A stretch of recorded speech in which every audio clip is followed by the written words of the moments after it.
नमस्कार, मैं राजू भाई और आप देख रहे हैं सच विचार। मैं अभी लहसर पोखरा पे हूँ जो गोपाल डेरा जो बक्सर में है, और यहाँ पे गोंडवाना एकता मंच बक्सर बड़ा देव वार्षिक महोत्सव है। आज 1 साल आज हो गया है। इसके उपलक्ष्य में यहाँ पे बहुत से जो आदिवासी समाज के लोग हैं आए हुए हैं, और बड़ा देव के बारे में कुछ हम जानना चाहेंगे जो यहाँ के भूमक सर हैं। तो जो हमारे साथ अभी भूमक साहब है, जो बड़ा देव का जो रहस्य है, जो उद्देश्य है, इनका प्रतीक क्या है, उसके बारे में, बड़ा देव के बारे में हम भूमक सर से जानेंगे। सर, आपका स्वागत है और आप अपना पहले परिचय दे दीजिए। मैं सुदेश कुमार मंडावी, उत्तर प्रदेश बलिया निवासी। हम गोंडवाना एकता मंच के माध्यम से जो बक्सर में ये कार्यक्रम हो रहा है, प्रताप सागर लहसर पोखरा गोपाल डेरा स्थित जो हमारा बड़ा देव पेंठाना है, आज ये पिछले साल इसी तारीख को हम लोगों ने बड़े ही धूमधाम से अपने इस बड़ा देव स्थान का, जिसे हम ठाना कहते हैं, हमारा स्थान को, हमारे मंदिर जो होते हैं शब्द, उसे हम अपनी भाषा में पेंठाना कहते हैं, उसका हमने उद्घाटन कराया था। और बड़े ही धूमधाम से काफ़ी भीड़, बहुत लोग आए थे। इसलिए आपको बता दें कि जो हमारा बड़ा देव शब्द है, ये गोंडी भाषा में फड़ा पेन के रूप में जाना जाता है। हम बड़ा देव को फड़ा पेन के रूप में मानते हैं। बड़ा देव बहुत ही सरल भाषा में कहा जाए तो इस प्रकृति, जो आप अपने आसपास प्रकृति का अनुभव करते हैं, जैसे धरती, जल, वायु, अग्नि, आकाश, जानते हैं इन 5 चीज़ों को, यही शक्ति है।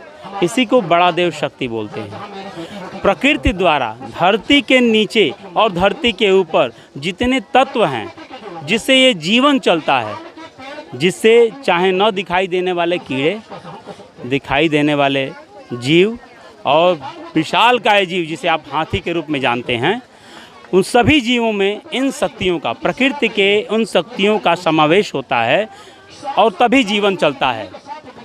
ठीक है, तभी जीवन चलता है, और तब जाकर के हम उन्हीं को बड़ा देव कहते हैं।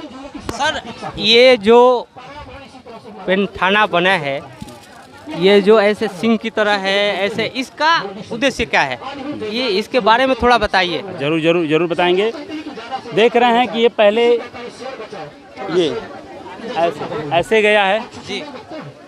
इसमें 1-2 चक्र है। इन 2 चक्रों का मतलब होता है कि मातृशक्ति और पितृशक्ति।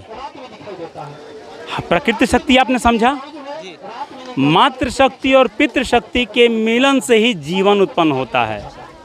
हम ये संदेश देना चाहते हैं, इस दुनिया में बिना माता और पिता के मिलने से कोई जीव उत्पन्न ही होता है, अन्यथा और कोई तरीका नहीं है। अगर माता पिता का मिलन होता है तभी जीव उत्पन्न होगा। तो हमारी एक मातृशक्ति, एक पितृशक्ति का वो घोतक होता है जो आप चंद्राकार रूप में देख रहे हैं। उसके बाद जब मिलते हैं तो एक अंडाकार रूप होता है जिसे गोल आप चित्र, फिर इसके ऊपर ज्योति रूप में एक जीव उत्पन्न होता है। तो हम ये प्रकृति है, ये प्रकृति के सहयोग से, माता पिता के मिलन से ये जीव उत्पन्न होता है, और प्रकृति का सारे तत्व उस शरीर में रहते हैं मानक अंक में।